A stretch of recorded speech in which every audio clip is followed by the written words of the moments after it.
Assalamualaikum warahmatullahi wabarakatuh. A'udzu billahi minasyaitonir rajim. Bismillahirrahmanirrahim.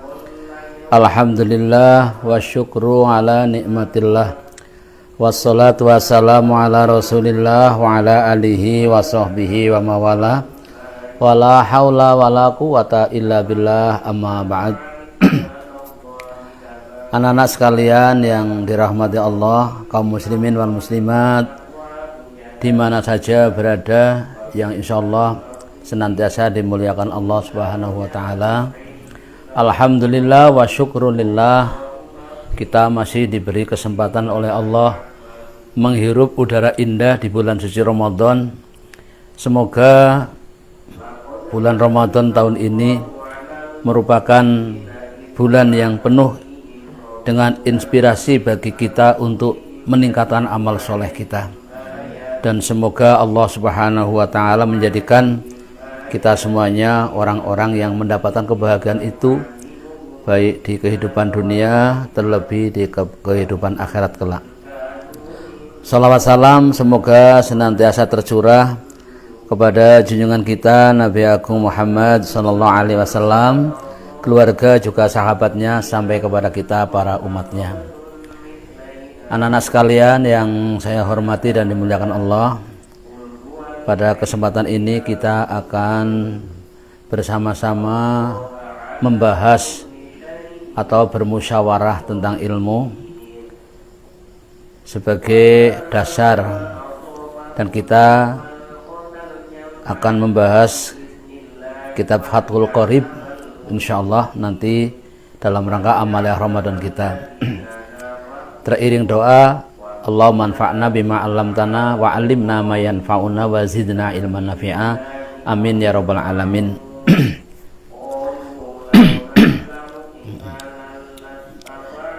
Bismillahirrahmanirrahim.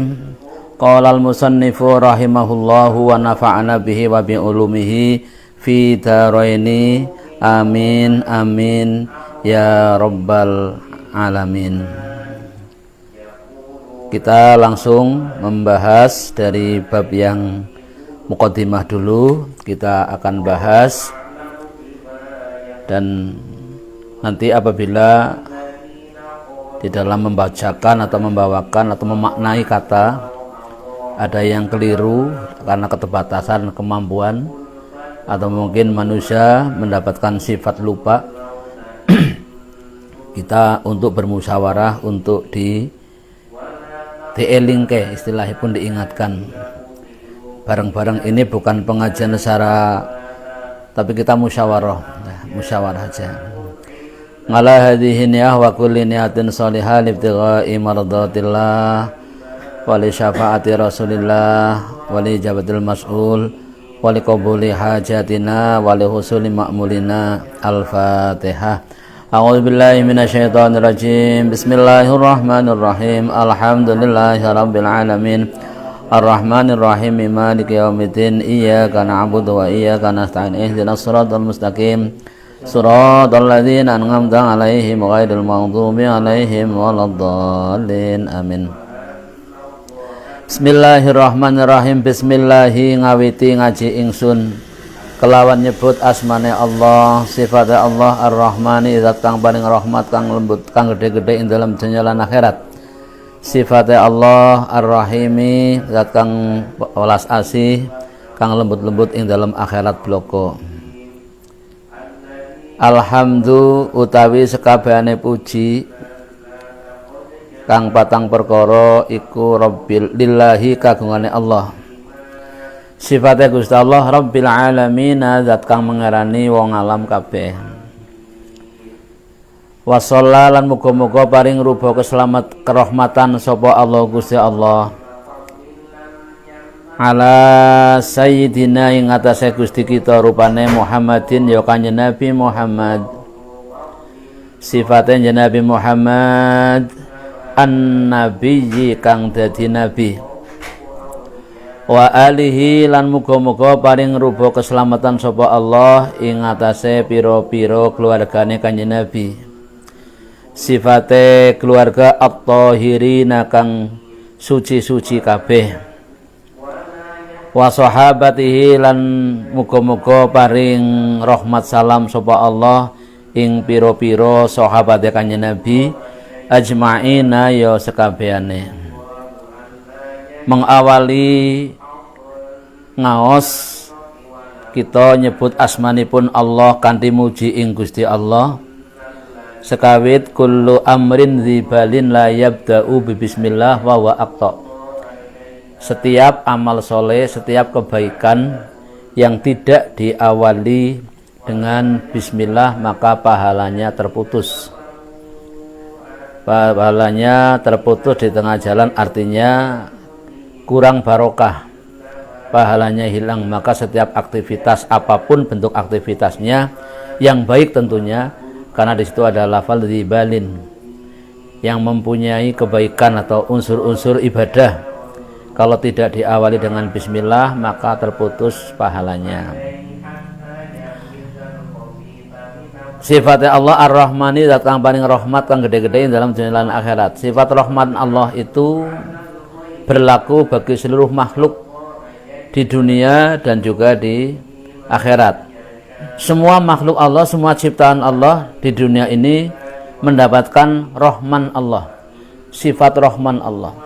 Jangankan yang manusia, jamadat, kemudian samak, ada tumbuh-tumbuhan, batu, kayu, juga ikan, binatang apapun semuanya mendapatkan rahman Allah Subhanahu wa taala. Begitu juga manusia yang ingkar, yang takwa, yang mukmin, yang apapun semuanya mendapatkan rahman Allah di dunia ini. Ar-Rahimi sifatnya Allah zakang maha welas asih ing dalam akhirat bloko, kalam lembut ing dalam akhirat bloko. Artinya apa? Rahim Allah, sifat rahimnya Allah itu hanya diberikan kepada hamba-hamba yang beriman dan bertakwa kepada Allah. Artinya ini murni rahimnya Allah, ini murni diberikan kepada kita hamba-hamba Allah yang mau beribadah kepadanya. Beda dengan rahmannya Allah, siapapun yang di dunia ini mendapatkan kasih sayang Allah. Tapi kalau di akhirat enggak, sifat rahimnya Allah ini murni diberikan oleh Allah bagi hamba-hambanya yang beriman. Jadi tidak semua hamba Allah diberi atau digerojok dengan sifat rahimnya Allah, tidak semuanya, hanya yang beriman kepada Allah Subhanahu wa taala. Alhamdulillah kabehane puji kulillahi kagungane Allah. Allah kagungan puji 4 macam. Pertama, puji qadim ngalah hudus. Puji hudus ngalah qadim, puji hudus ngalah qadim ngalah qadim, puji hudus ngalah hudus. Artinya apa? Pujian Allah kepada makhluk itu juga milik Allah. Pujian makhluk terhadap Allah itu juga milik Allah. Kemudian pujian Allah atas zat Allah juga milik Allah. Pujian manusia atau makhluk kepada makhluk itu juga hakikatnya semuanya kembali kepada Allah Subhanahu wa taala yang menjadi Tuhan bagi semesta alam ini. Memohon sholawat kepada Rasulullah ini adalah hal sebagai wasilah diterimanya semua amal-amal ibadah kita. Karena bersolawat ini yang menjadi pembuka, yang menghilangkan hijab. Karena yang namanya manusia dengan Allah itu ada hijabnya. Apa hijabnya itu? Dosa. Jadi dosa kita yang kita amalkan itu sing ndadosaken kita ada hijab dengan Allah, dilinglingi kalian Allah. Nah, dengan bersolawat insyaallah tuftahu dzalikal hijab, maka dengan bersolawat hijab itu akan diangkat oleh Allah Subhanahu wa taala. Insyaallah. Bismillahirrahmanirrahim. Qala dawuh sapa Al-Qadhi Syekh Al-Qadhi Abu Syuja' Ahmad bin Husain bin Ahmad Al-Asfihani, yaiku Syekh Al-Qadhi Abu Syuja' Ahmad bin Husain ibni Ahmad Al-Asfihani, ya Syekh Abu Syuja' Ahmad bin Husain ibni Ahmad Al-Asfihani kang bangsa Asfihani negarane. Radhiya muga-muga ngridoni sapa Allahu Gusti Allah Ta'ala nganhu saking Syekh Al-Qadhi Abu Syuja Ahmad bin Al-Husain bin Ahmad Al-Asfihani. Pangandikane, sa'alani wis nyuwun ing ingsun sapa ba'dul asdiqai setengahe pira-pira kanca. Hafizahum muga-muga ngreksa ing asdiqa sapa Allahu Ta'ala Gusti Allah Ta'ala. Penyuwunane an a'mala ing yen to gawe sapa ingsun, ing yen to agawe sapa ingsun Syekh agawe mukhtasaron ing anggit mukhtasar utawi anggit utawi catatan yang ringkas. Mukhtasar ringkas fil fikhi ing dalem babagane ngilmu fikih ala mazhabil Imam Syafi'i ing atase mazhab al Imam Asy-Syafi'i. Rahimahu muga-muga welas asih ing Imam Syafi'i sapa Allahu Gusti Allah Ta'ala.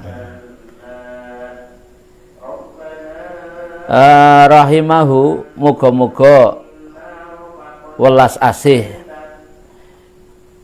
ing Imam Syafi'i sapa Allah Gusti Allah ya alaihi ing atase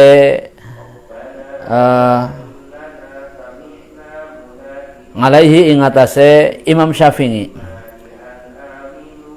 waridwanuhu lan pira-pira karidhoane Allah fi ghayatil ikhtisari ing dalem kato-kato ringkes wa nihayatul ijazi lan di pada maknane kato-kato ringkes ditambahi dengan kalimat yang simple. Ringkas itu ya simple sama maknane sami. Jadi kato-kato ringkes artinya menggunakan kalimat yang mudah dipahami dan penjelasan yang simple. Artinya mboten malur-malur tapi mudah. Yakrubu kang bisa merekaken ngalal muta'allimi ing atase wong kang bibinau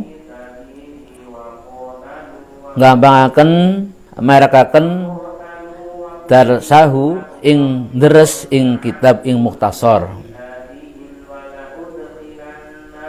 Niki nganggo maf'ul nganggo fangil niki.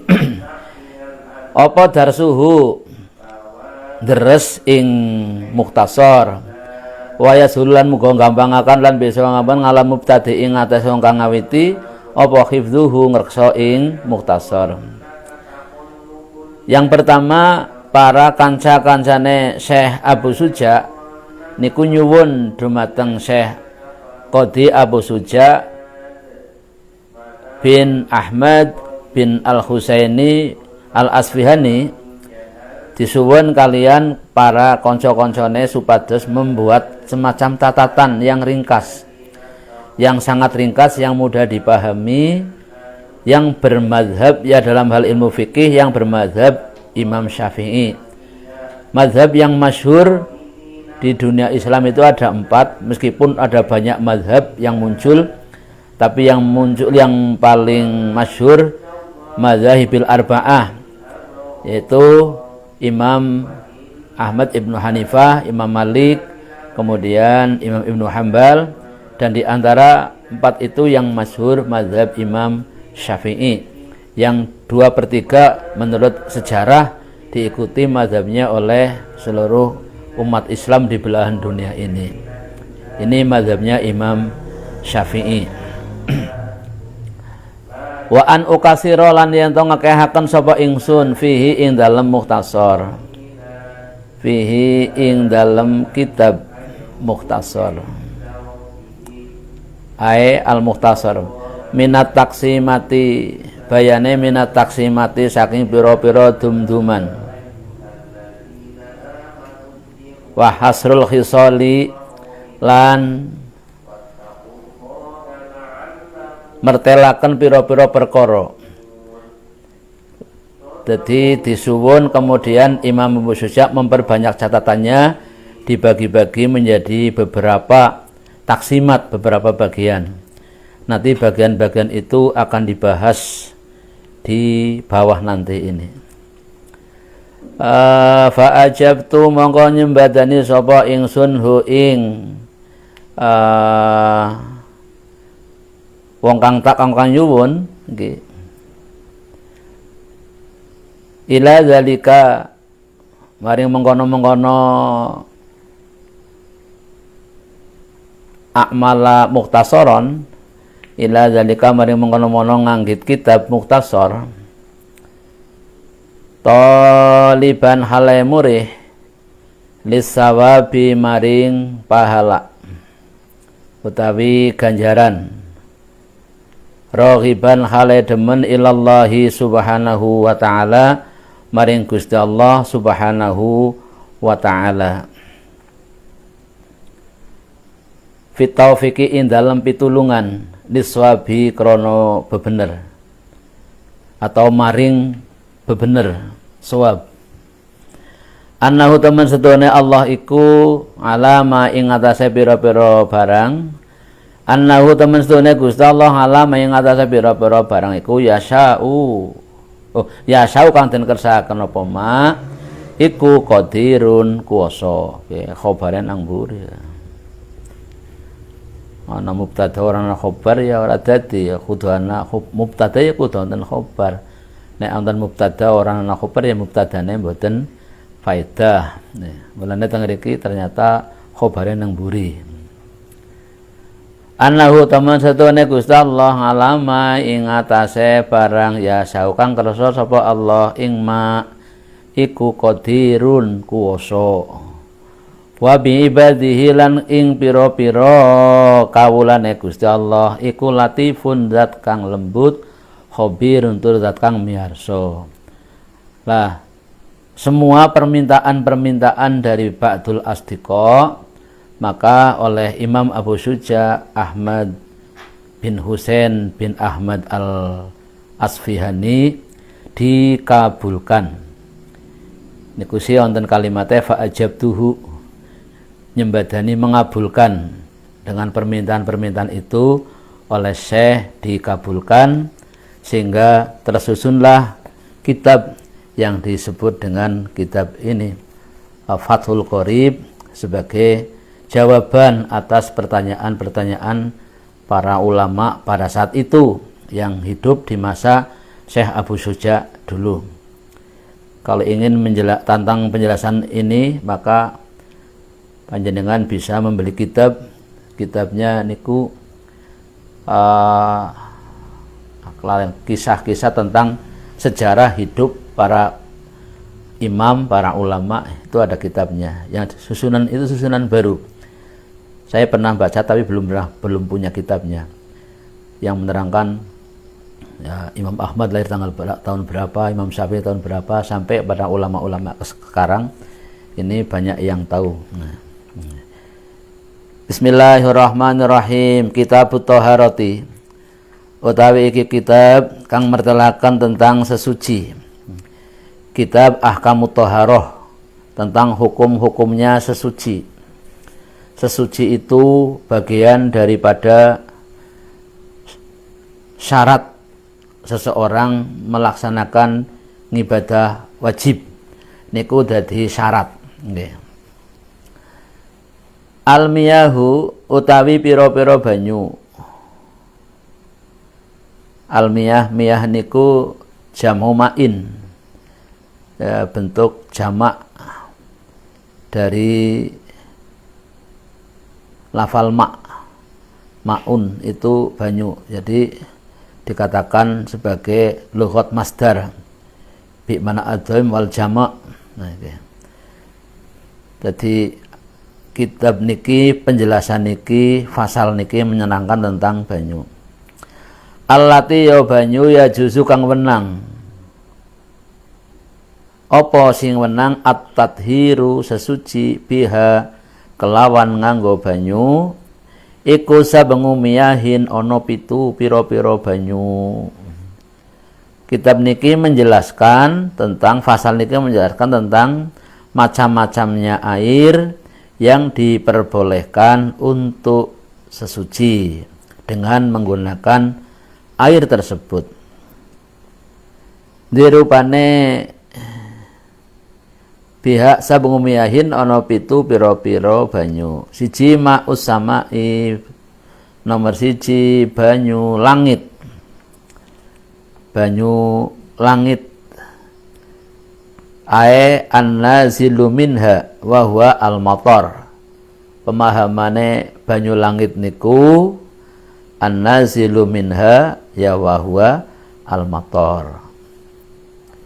Banyu langit niku ya banyu sing temurun sekang langit. Ulang biasa kita kenal dengan istilah hujan, air hujan. Ya al-matar.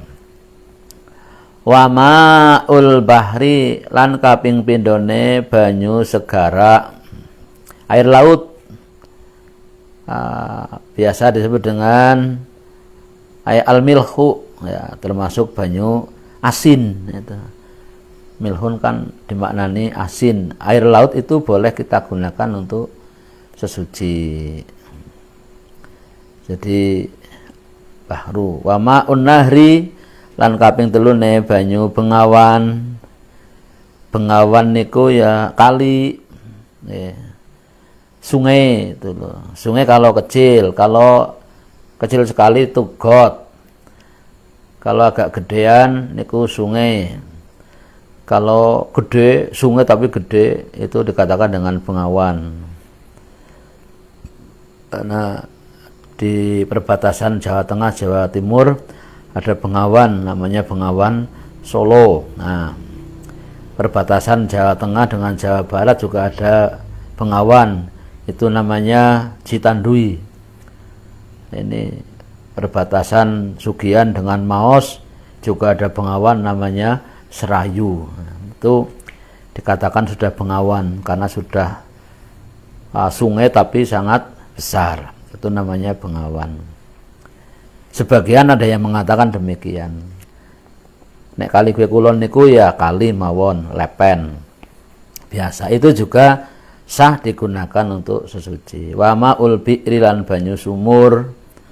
Banyu sumur nggih boleh. Sing penting ya sumur. Nah, wa ma'ul aini lan banyu pancuran utawa mata air. Nah, itu umpamane wonten teng gunung-gunung kan kathah niku menggunakan selang, ada mata air. Kalau panjenengan hidup di daerah pegunungan, daerah-daerah yang sangat dingin di dekat-dekat pegunungan seperti di Pemalang, itu di Belik, atau mungkin di Baturaden, Purwokerto, atau mungkin di daerah Tegal sini, Bojong, Tegal, kemudian di Walangsanga, itu Guci, itu panjenengan bisa menggunakan air namanya ma'ul ngain, pakai mata air. Itu banyak, asal daerah-daerah gunung ya banyak yang menggunakan sesucinya atau mungkin konsumsinya menggunakan air-air niku nggih suci. Artinya boleh digunakan untuk kita bersuci. Wa ma'u salji lan banyu es. Nah, salju nih Kak. Air salju, tapi yang berupa sudah menjadi air. Kalau salju yang masih berupa gumpalan-gumpalan itu ya cara menggunakannya kita susah, tapi kalau sudah menjadi air bisa. Wa ma'ul bardi lan banyu adem. Ini air-air atau sebongso air yang bisa digunakan untuk sesuci. Bismillahirrahmanirrahim. Summal miyahu mongko nuli pira-pira banyu. Summal miyahu mongko nuli pira-pira dundumane banyu.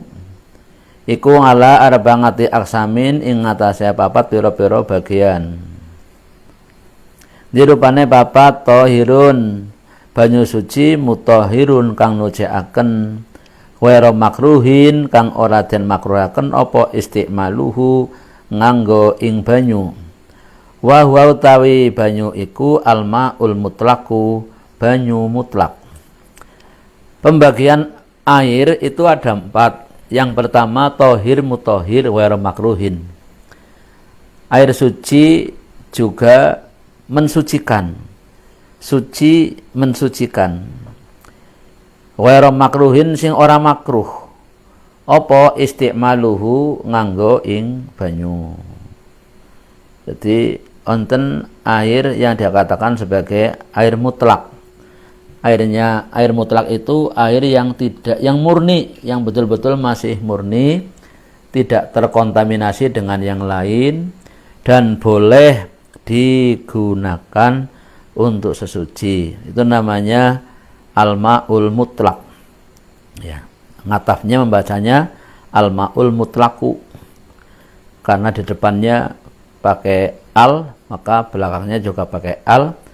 Kalau di depannya itu pakai al berarti ini bukan idhofah, ya, tapi kalau tidak ada alnya depan berarti idhofah.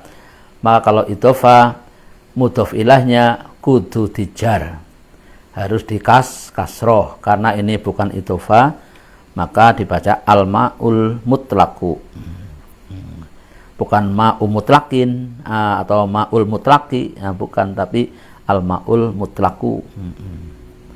Karena ini ada alnya, juga belakangnya ada alnya, makanya ini ngatafnya dibaca rafa semuanya. Wa huwa utawi banyu iku al-ma'u banyu al-mutlaku kang mutlak.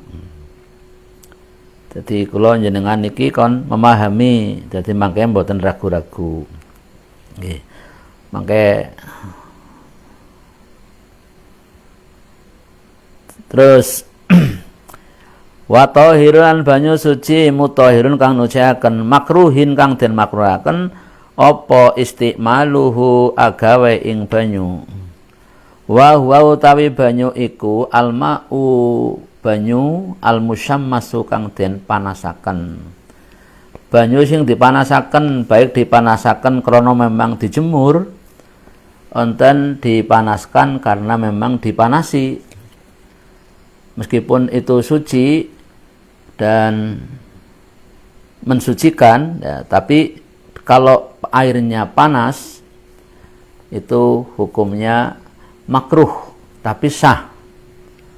Namanya Mas Rizky malam-malam dingin sekali mau berwudu, kemudian kalau menyenggol air dingin itu gigilen lah, panjenengan bisa menggunakan itu musyammas, dipanasi, tapi hukumnya makruh, ya. Tapi sah tetap, boten batalaken, tapi panjenengan namun menggunakannya makruh. Artinya makruh itu diberi pahala apabila meninggalkan dan apabila dikerjakan tidak dosa. Mala yungaqabu ala fi'lihi wa yusabu ala tarki. Makruh itu sesuatu yang apabila dikerjakan tidak berpahala, malah kalau ditinggal itu mendapatkan pahala. Itu makruh namanya. Jadi pemahami, kalau wajib lah ma yusabu ala fi'li.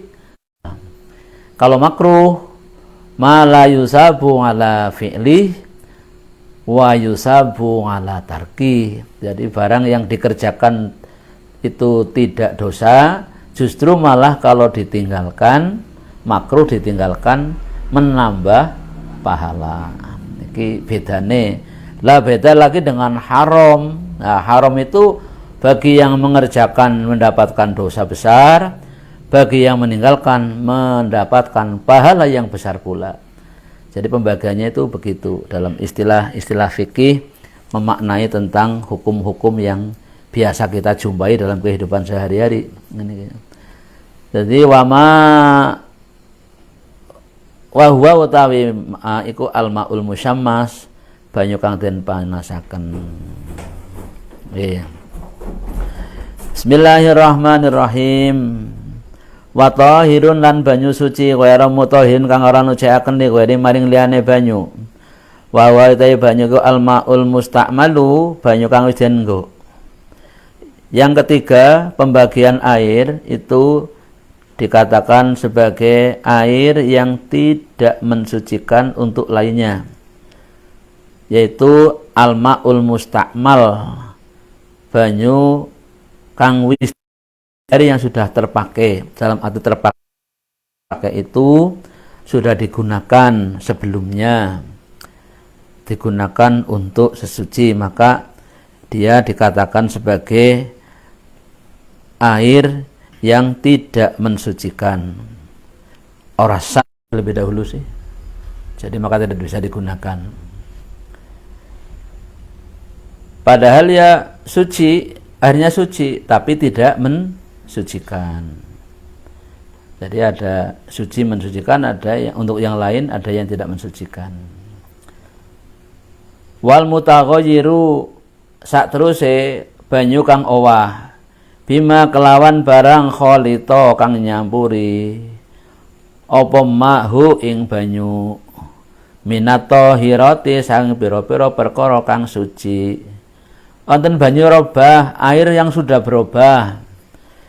Nggih menika air tahi toya sing kudune jane suci tapi berubah dan tidak bisa mensucikan karena kecampuran sesuatu, meskipun yang mencampuri itu suci. Contohnya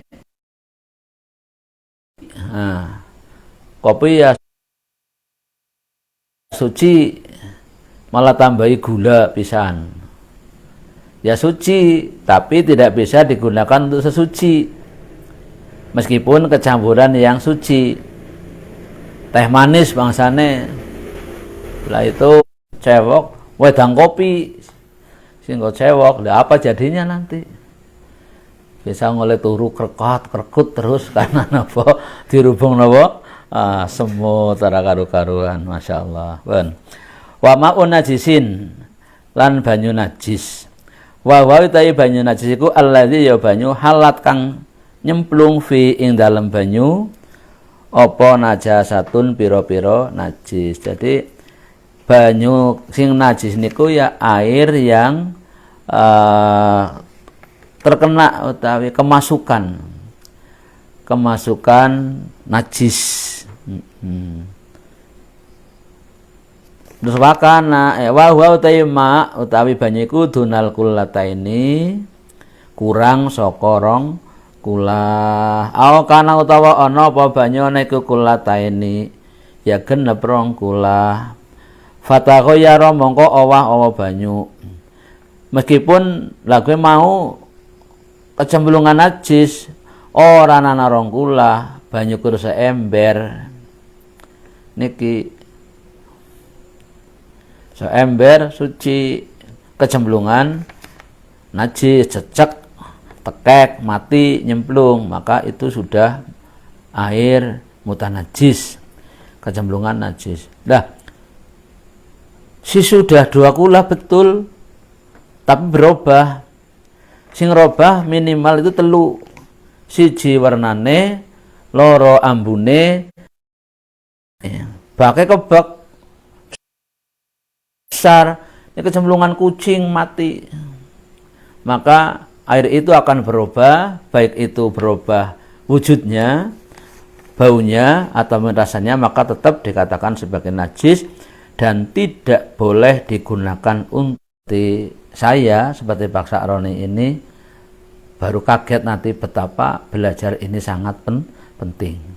Belajar ini sangat penting, ya, apalagi panjenengan nanti bisa menjadi pengganti para tokoh-tokoh yang hari ini sedang bertugas. Nanti penggantinya mungkin ya panjenengan semua ini. Kalau tidak dipersiapkan dengan ilmu, ya nanti kumaha engke. Nah, terusnya mestinya akan menjadi hal yang sangat memprihatinkan. Saya sudah tua dan umur saya sudah lebih dari 50 tahun. Otomatis harus ada generasi-generasi setelah saya nanti untuk melanjutkan perjuangan-perjuangan, terutama di perjuangan di pendidikan agama Islam. Jadi pokoknya sebisa mungkin panjenengan itu ya selalu ngaji lah, senang ngaji dan ngaji, banyak waktu digunakan untuk membahas ilmu, insyaallah hidupnya nanti barokah. Wal kulatani utawi banyu sing jenengane banyu rong kula iku khamsumi atiritlin 500 kati bil Baghdadi kelawan katene negara Baghdad takriban khalehat perek-perek fil asohi ing dalem kaul kang paling kuat utawi kang asoh. Jadi pemahaman kulata ini atau banyu rong kulah niku nek diukur niku sampun 500 ritel. 500 ritel untuk ritel ukuran Baghdad. Kalau dihitung menggunakan meter, itu sebagian ulama berpendapat itu tinggi 60, lebar, panjang juga 60. Ada yang lebih omber, yaitu 80 tinggi, lebar, dan panjang.